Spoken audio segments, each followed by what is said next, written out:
want to take a moment to just explain to you how big this project for Newport Art of the Series was. This was a labor of love that the community completely got behind. I was amazed on how many businesses came in and helped and invested. I had Fluke Restaurant gave us the restaurant for the entire day to shoot a restaurant scene. I had a helicopter company that took up Greg and Ben in a helicopter to film the bridge, flying around Florida, over the mansions, Newport. and that was a great shot. All those aerials you see in the pilot, it was actually filmed by Greg and Ben. Newport, the historical city that sits proud at the southern tip of Rhode Island, is worldly famous for its luxurious mansions.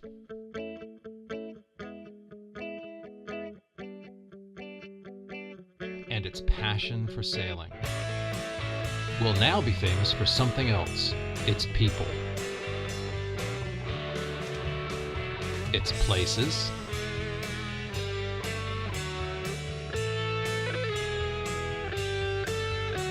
Its life.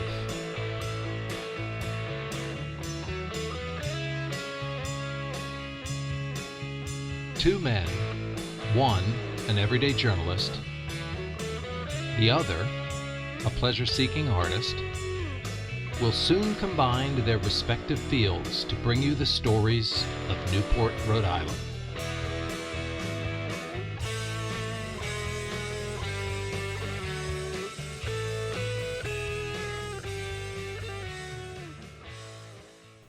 How much fun was that, Greg? I loved it. You did? Oh, I love flying. Ben held. Look, As long as we come back down. I was land standing there watching as the helicopter took off, and Ben Held was like, he looked so scared. but Greg is in the back seat or the front seat, whichever one, and he was just focusing. He was ready to go. Well, all those aerials were actually shot by Ben and Greg, which were beautiful. I mean, we got an America's Cup, 12-meter that went out at no charge. All this stuff was donated. It was in kind. Every restaurant in the city became involved. Every business was excited about this project.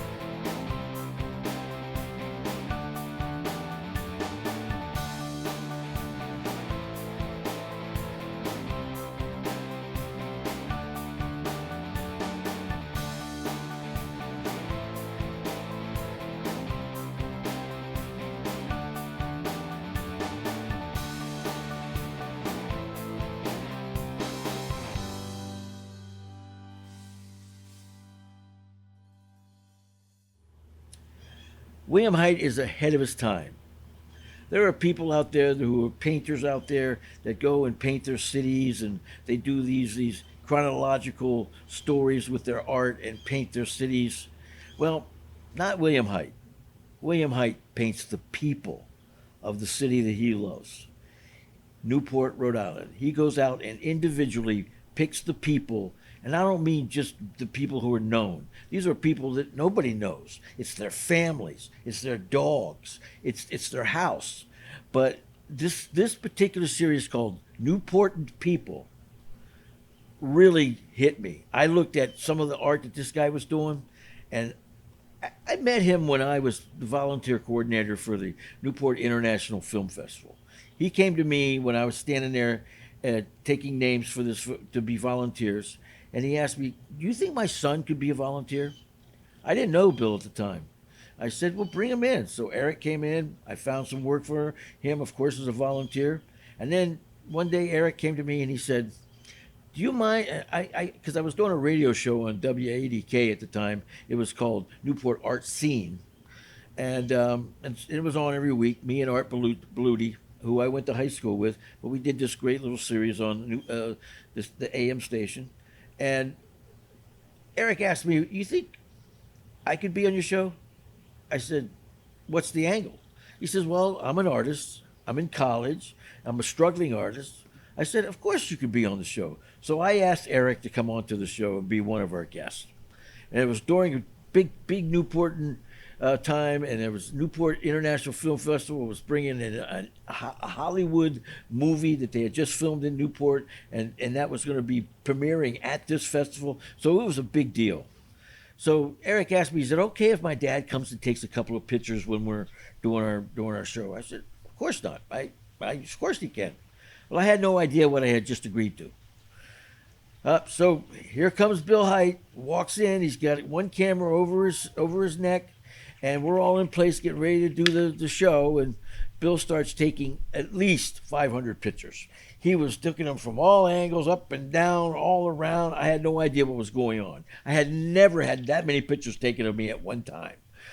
Well, I didn't know what it was all about, so we did the show. 1 year later, Bill comes to me and says, "I got something for you." I said, "What?"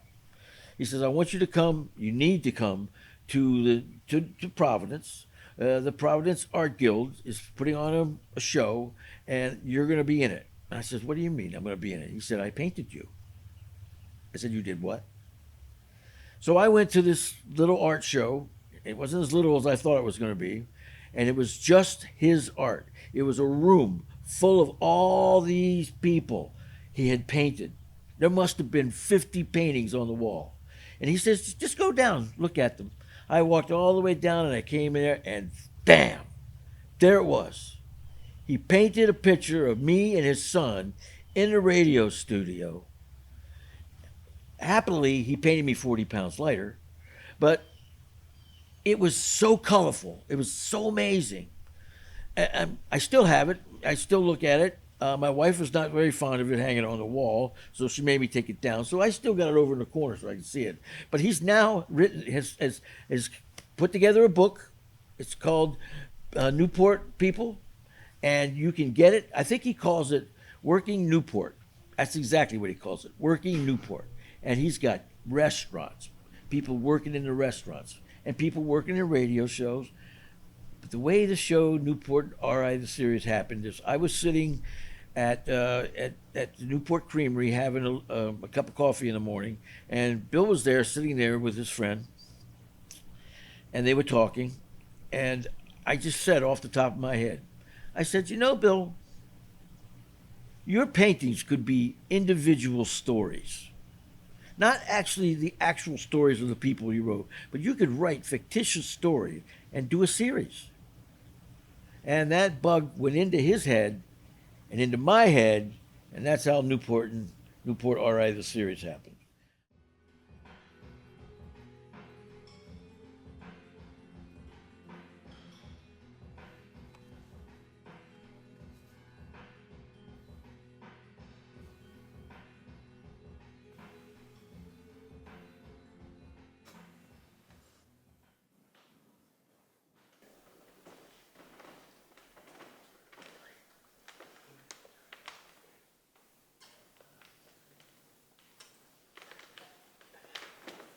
Mr. Sullivan, how are you? Who was that? My 2 o'clock. But please do sit. I know we had something important to discuss.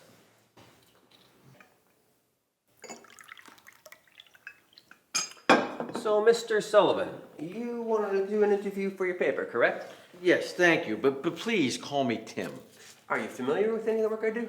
No, to be honest, but it's not that I don't appreciate artistic talent. You couldn't give a damn about what I do. That's not exactly true. That's fine, Tim. I'm not insulted. See, I found that artistic appreciation comes in all sorts of shapes and sizes. Just because one may not acknowledge the craft of one artist doesn't mean they're completely immune to art. You follow? I understand. Of course you do. Now, I know you wanted to ask me a few questions, but before we do that, I have an offer for you. For me. Mm-hmm.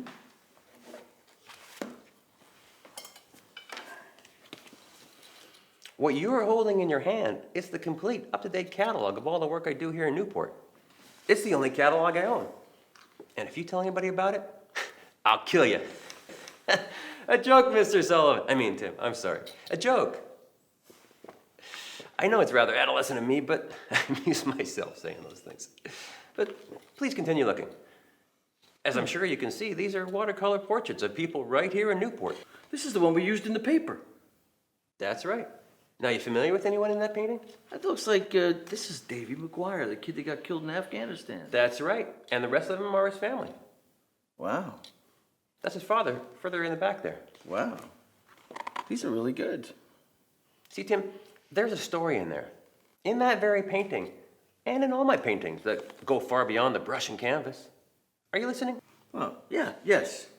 I want you, starting with the painting of the fireman, to publish the true, unheard stories that rest in my work. Of these people in the painting. Every one of them has a story to tell. Really? Some I know very well, and others I don't know at all.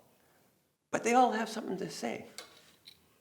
Really? Extraordinary, fascinating, rich, jubilating, heartbreaking, colorful slices of life.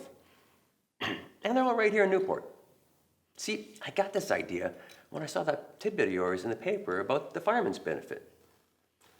But what, my piece was right next to your painting, but what really should have been there is the true stories of the people in the painting.